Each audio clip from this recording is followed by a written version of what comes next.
Assalamualaikum warahmatullahi wabarakatuh.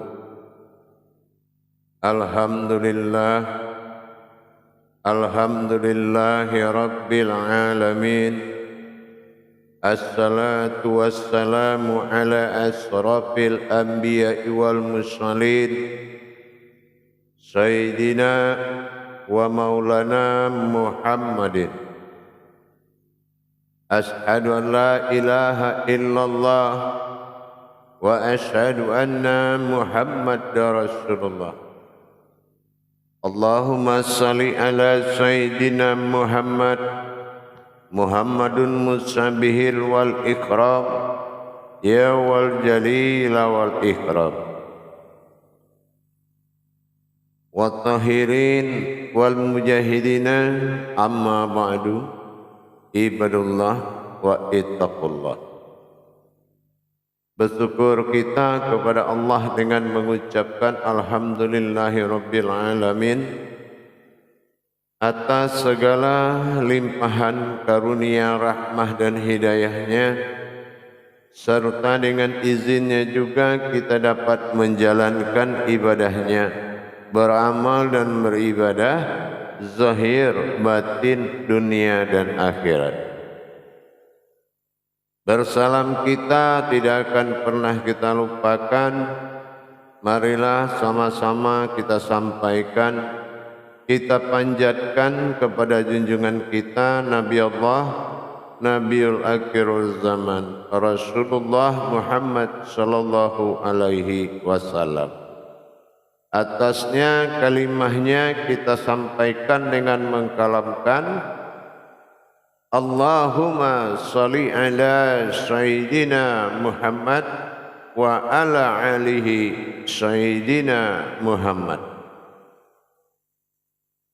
Hadirin kaum muslimin dan muslimat jamaah rahimakumullah dimanapun berada. Bertemu lagi dengan saya Guru Mursyid Syekh Nur Muhammad Buya Irwan Maulana Al-Khalidi, Sumatera Barat, dalam rangka meningkatkan iman dan takwa kita kepada Allah Subhanahu wa taala. Tentunya kita menjalankan amanahnya Rasulullah, thalabul ilmi faridatu ala kulli muslim, diwajibkan kepada setiap umat Islam belajar dan menuntut ilmu, amal dan ibadah.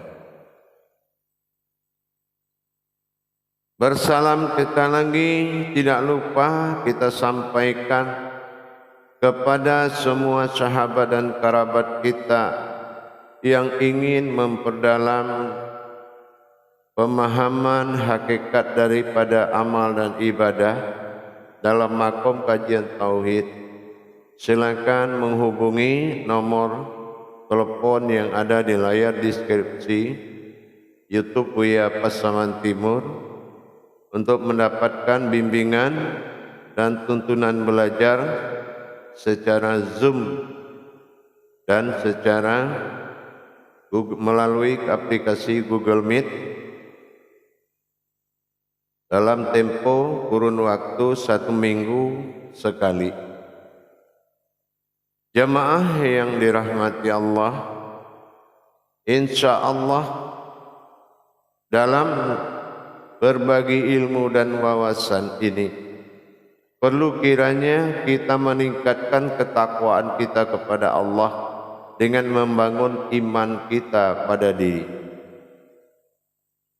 Apalagi di dalam belajar makom tauhid itu sangat dibutuhkan kemantapan dan kekuatan iman dalam menerima titah kajian, mengimani suatu kalam yang telah diberikan.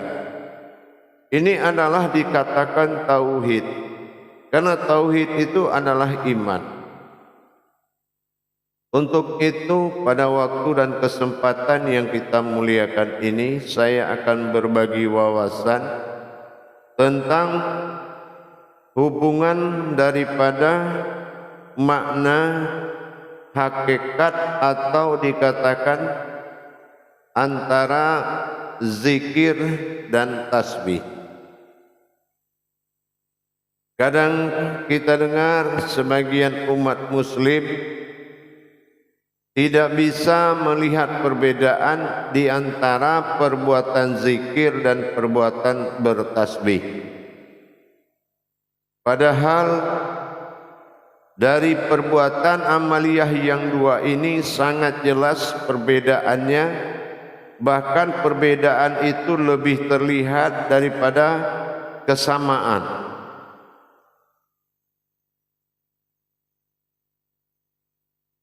Kalau kita katakan berzikir, berarti al-zik, mengingat. Tapi kalau kita katakan bertasbih, sama hakikatnya berkata atau berucap. Kalau bertasbih adalah rukun amaliyah yang telah ditentukan hukum-hukumnya. Jumlah-jumlahnya itu telah ditetapkan dalam ketentuan, yaitu hakikat dari amaliyah tadi. 5.000, 1.000, 100 dan lain sebagainya. Itu pun dituju kepada makom.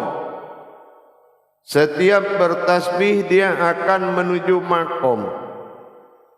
Yang dikatakan menuju makom itu karena adalah sasarannya adalah melengkapi penyempurnaan daripada kodrat yang ada dalam makom tersebut, dengan tujuan yaitu amaliyah. Maka ini dikatakan bertasbih. Kita lihat juga wujud tasbih itu memiliki batasan-batasan hitungan. 33 kali 3 itu adalah batasan hitungan. Dan itu memiliki makna. Karena dia memiliki makna, maka jatuhlah itu yang dikatakan dengan amaliyah. Berbeda dengan kita melaksanakan pemahaman ibadah zikir. Kalau zikir adalah al-zik, mengingat.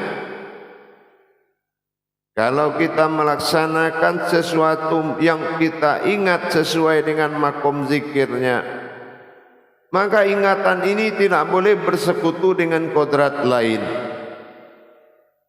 Tidak ada wujud sesuatu pun yang mendampingi dikala kita melakukan zikir.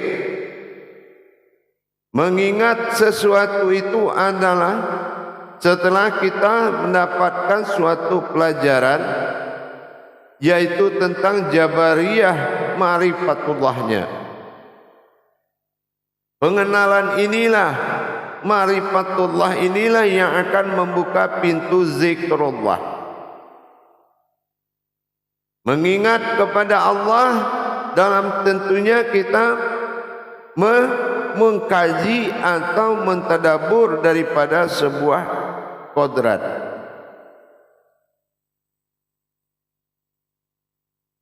Kalau kita kembali dengan kemampuan sebuah huruf atau sebuah kata, maka kita harus memiliki kemampuan membedah kata-kata tersebut, membedah huruf tersebut, sehingga sirna menjadi hakikat dan hakikat menjadi munajat, munajat menjadi ma'rifat. Tapi kalau kita belum punya kemampuan untuk mentadabur sebuah huruf, apalagi kata, maka itu belum dikatakan kita mengingat. Kenapa? Zikrullah itu harus melalui pintu gerbang yang disebut dengan ma'rifatullah. Harus jelas pengenalan dulu yang dibimbing oleh seorang guru. Wasilah Allah itu adalah umat. Jadi kalau kita mendirikan kodrat ibadah tadi, itu kembali kita mencari kodratnya pada diri atau keumatan diri.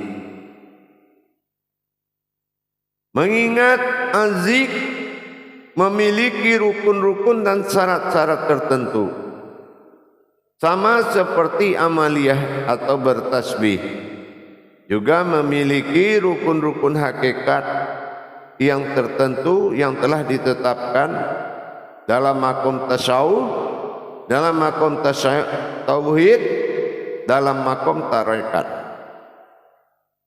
Jadi kalau kita tidak mengerti kiat-kiat dari zikir dan tasbih, maka kita akan mencampur adukan perbuatan dua yang berbeda ini. Inilah yang membuat tidak sampainya ke aras Allah perbuatan ibadah atau amaliyah tersebut. Kalau kita lihat umpama dari sisi kajian zikir, Allah, dalam hukum tasawuf disebut dengan aku.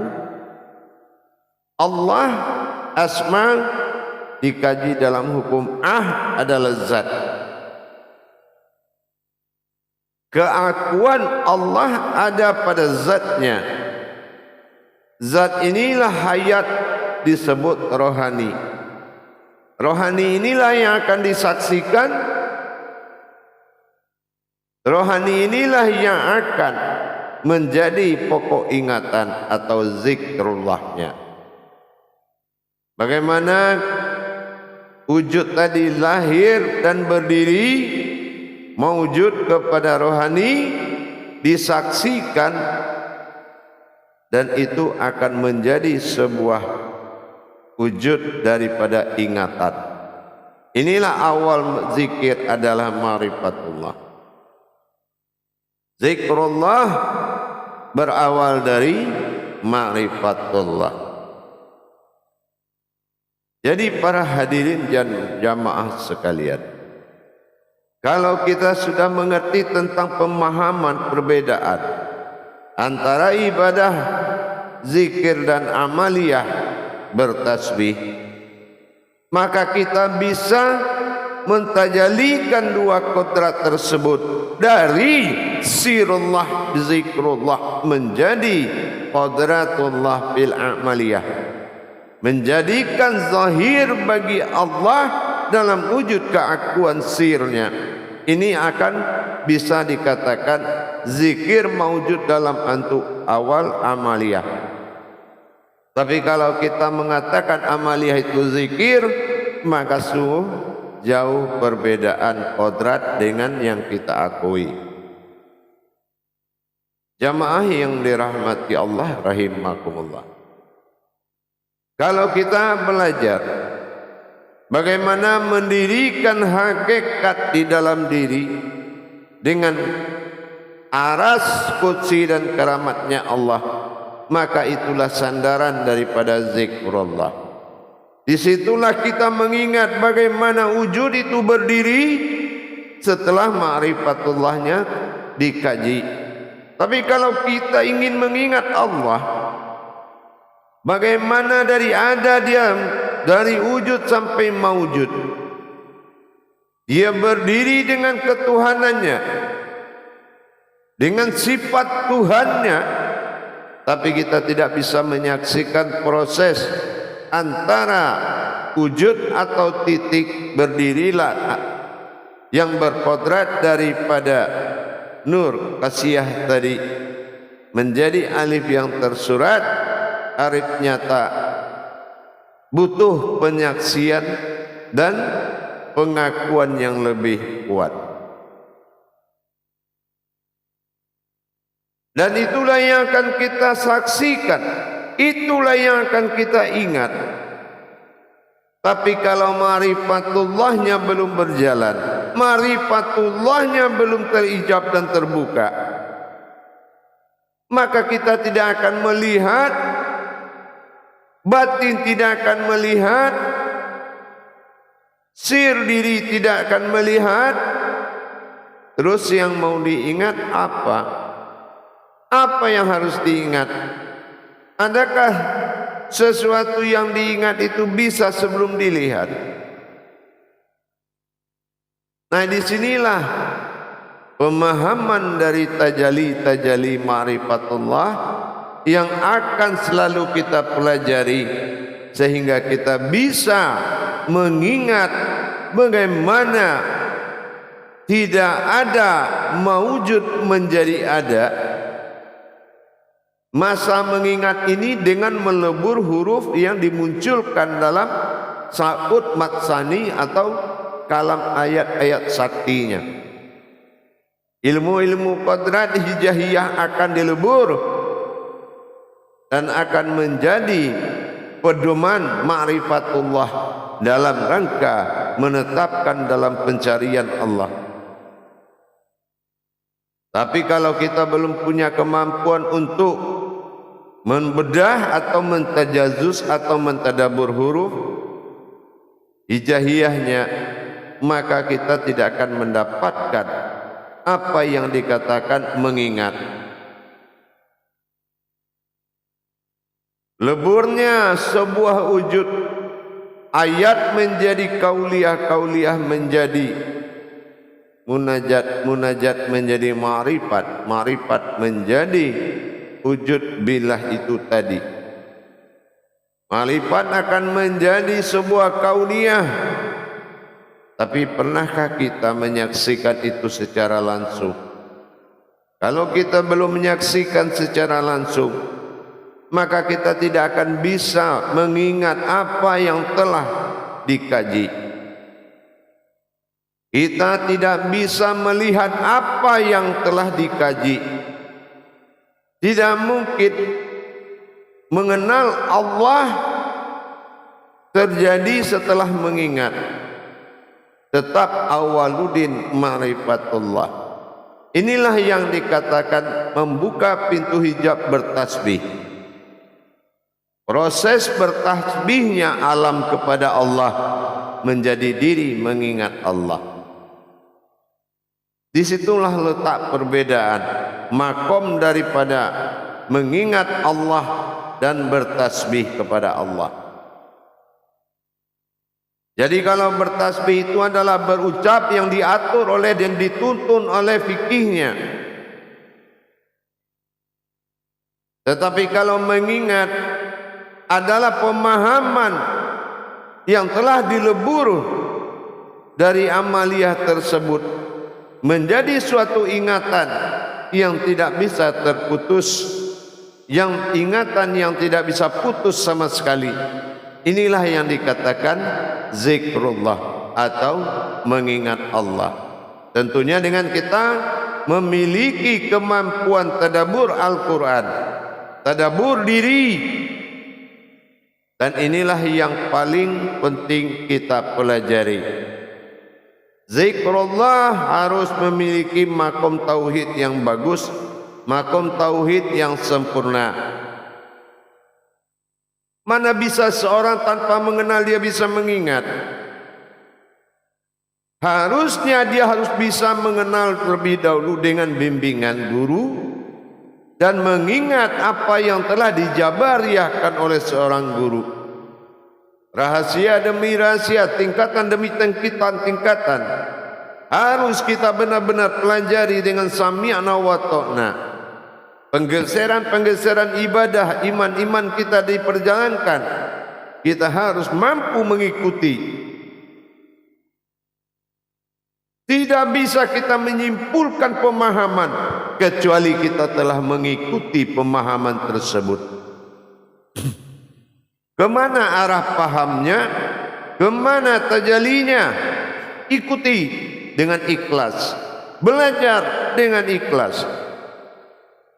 Melebur ayat menjadi kauliyah sama mananya melebur amaliyah menjadi ibadah, melebur ibadah menjadi ilmu.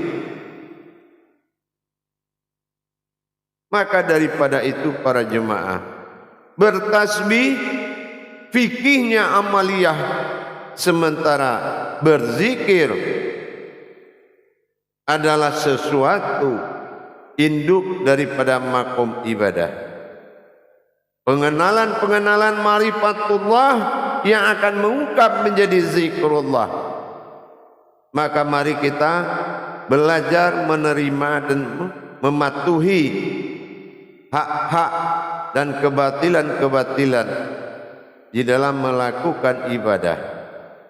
Harus jelas-jelas kita bisa membedakan mana yang zikrullah, berzikir kepada Allah, berzikir dengan ibadah, dan berzikir dengan tasbih dan bertasbih kepada Allah.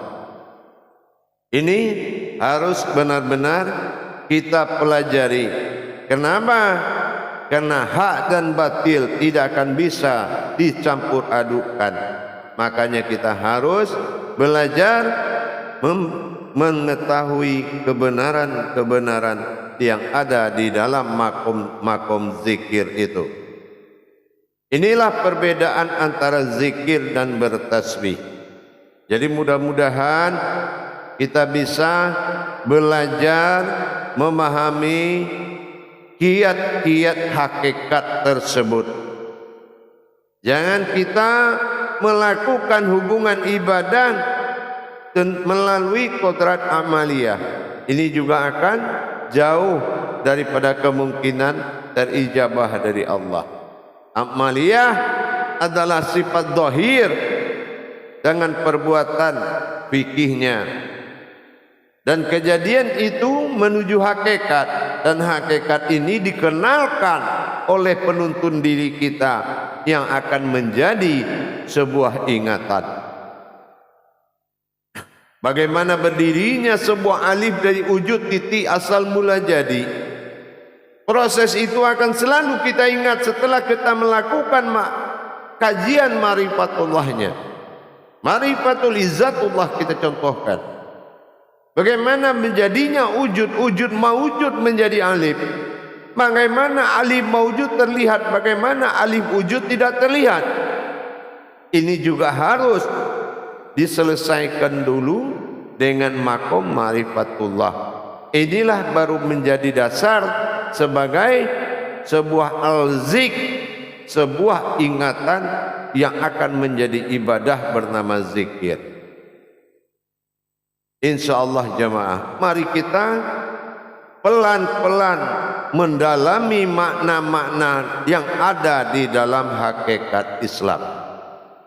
Hakikat, kajian-kajian hakikat, kita harus melakukan perbuatan itu tanpa hanya pengakuan, tetapi harus bertajali dan ditajalikan, sehingga berhubungan berupa tauhid, merasakan berupa tafrid, dan mengalami berupa tajrid.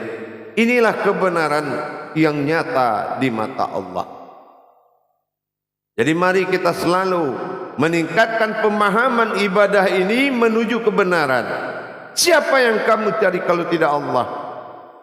Nah, dari ini mari kita mendapatkan perjalanan tajali rohani ini menuju ibadah-ibadah dengan makom-makom ibadah. Jangan sekali-kali mengkaji diri tanpa ibadah. Karena apa? Tidak semua yang berilmu itu menjadi ibadah, tapi orang yang beribadah sudah pasti berilmu, insyaallah. Baik jamaah sekalian, untuk mengingatkan wawasan ini agar selalu jangan salah dalam menjalankan makna terhadap ibadah-ibadah ma'rifatullah. Jangan nanti salah dalam menjalankan, tapi kita selalu saling mengingatkan agar tidak terjadi kesalahan di dalam melakukan tajalli. Baik, insyaallah, mudah-mudahan dengan kita bisa dan mengerti makna daripada perbedaan berzikir dan bertasbih, mudah-mudahan kita menjalankan ibadah tersebut dengan sangat teliti dan sampai kepada arasnya Allah. Insyaallah tingkatkan pemahaman hakikatmu. Kenapa? aku adalah sebuah perbendaharaan, kata Allah. Dan makanya kalau kita mencari jalan pemaknaan semuanya itu melalui perbendaharaan Allah.